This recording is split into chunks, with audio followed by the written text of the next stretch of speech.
It's important for you as a marketer today in healthcare to understand when someone goes to AI and asks about you, what are they seeing and what are they hearing?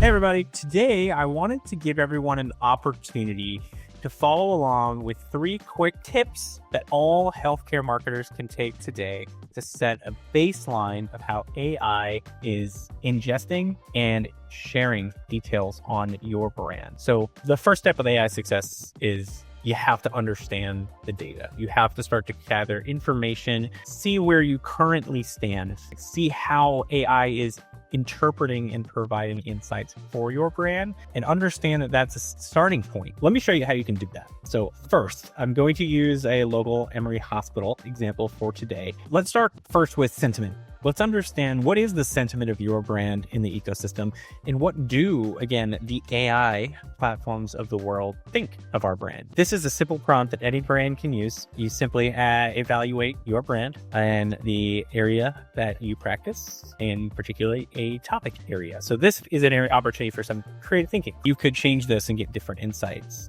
So let's give this one a quick look. And what you'll find is it will leverage a lot of different citations. And we're going to circle back to that in tip number 3. But it will give you understanding of the quality. It'll give you an understanding of your performance. And of course, in a healthcare, especially a hospital related situation, you're going to see places like US and News. You're going to see the Emory healthcare site reference. Also very interesting, you're going to get a lot of concerns. And this is very, very interesting. This is going to be news. This could be Glassdoor. This could be really even Reddit, where you're getting potentially challenges based on either big litigation challenges like Emory is seeing here, or sometimes it's even things like feedback based off of overall generalized feedback from your staff. Now, this is pretty high level, so I usually like to layer on a secondary prompt, which goes something like this. This really enables you to capture a sentiment score and create more of a positive, neutral, and negative grouping of sentiment. So this is a bit of a more quantitative step forward, which helps you understand sort of what more specifically and from a weighted perspective are these platforms thinking. In addition to that, you can even layer in elements of trending. Obviously, the most powerful way to do data analysis is over time and to create time series data sets. There are lots of awesome platforms out there. We like Profound, but even platforms like SEMrush and AccuRank are also coming up with AI visibility and prompt-based tracking tools. Sentiment's something that obviously should be tracked over time.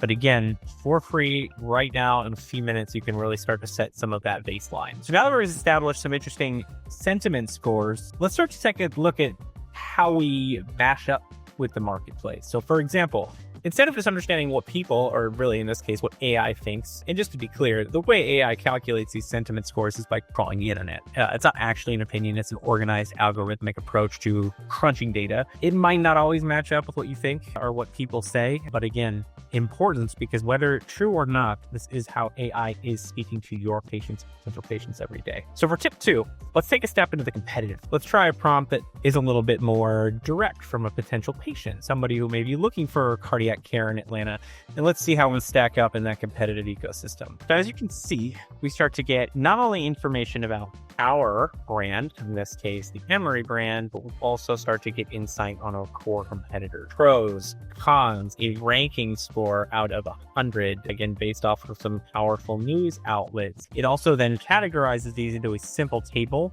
where you can see the score out of 100.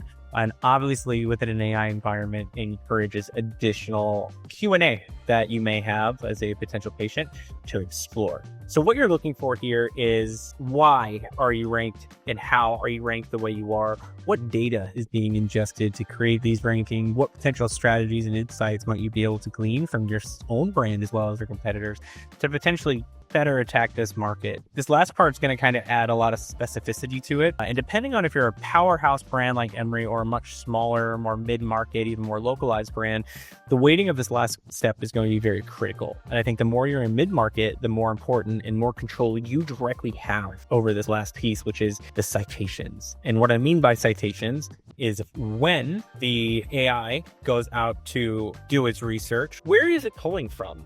What are the brand websites? What are the informational websites? And how is that weighted? And you can ask the AI this simple question, which is said, as you research the hospitals, such as the above example that we just searched, what are the data sources, website information you utilize? And you can ask specific questions like, please provide a weighting of importance. How do you generate the response that we just read? And what you'll see in the results is it will actually show us that there are many different sources. So obviously you're going to have direct website sources and content sources. At big organizations such as this, you're going to see the US News or World Report rankings, so effectively news, press, big press in particular.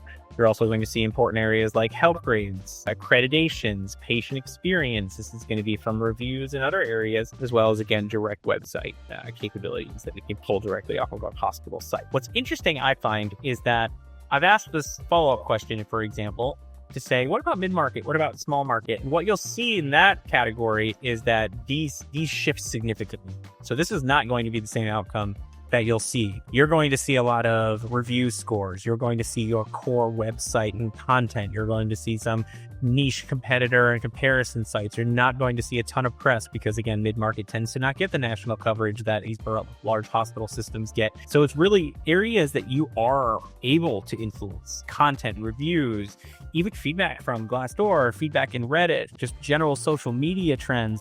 These are all areas that you can combat. You can write content for, you can produce outcomes for, you can gather reviews for, and you can influence the outcomes. AI is its own thing, but it is not beyond influence. And especially if there's incorrect data in the marketplace, you're finding something you deem not fair, it is important to be able to take the right steps to improve that. So all that said, I hope those 3 tips were useful.